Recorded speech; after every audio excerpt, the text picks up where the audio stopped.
une première prise de parole très attendue.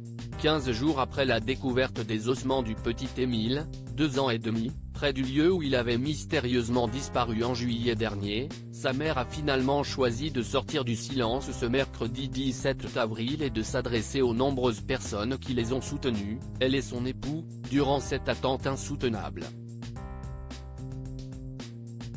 Un calvaire qui s'est finalement conclu par une terrible nouvelle. 9 mois après la disparition de leur fils Émile, 2 ans et demi, alors qu'il était resté chez ses grands-parents dans le petit hameau du Haut-Vernay, Colomban et Marie-Soleil ont finalement appris le pire le 1er avril dernier, les ossements du petit garçon ont été retrouvés non loin de là dans une forêt. Un terrible drame pour eux mais aussi pour toute la famille, et pour tous les gens qui continuaient d'espérer revoir le garçonnet en vie après une telle attente.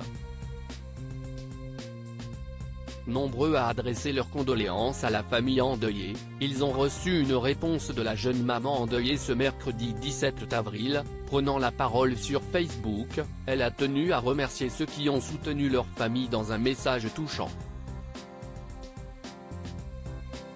Un immense merci pour les très nombreuses participations à la cagnotte. Nous en avons reçu une première partie. Nous essayons de lire tous vos messages, que ce soit les commentaires, les lettres.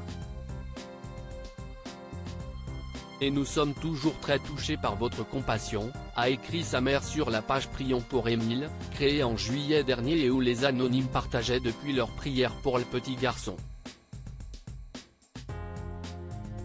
Il faut dire que la cagnotte va pouvoir aider tout le clan à organiser de belles obsèques au petit garçon, dont les restes ne leur ont pas été rendus. Envoyé à Cergy-Pontoise pour être étudié par l'IRCGN, le pôle scientifique de la gendarmerie, il pourrait en effet expliquer comment est décédé le garçonnet et potentiellement mettre, enfin, les gendarmes sur la piste pour comprendre ce qu'il s'est passé le 8 juillet dernier. Disparu alors qu'il était en vacances chez ses grands-parents maternels, en compagnie de ses 8 oncles et tantes, le garçonnet avait été recherché par des centaines de bénévoles durant plusieurs jours, sous une chaleur accablante.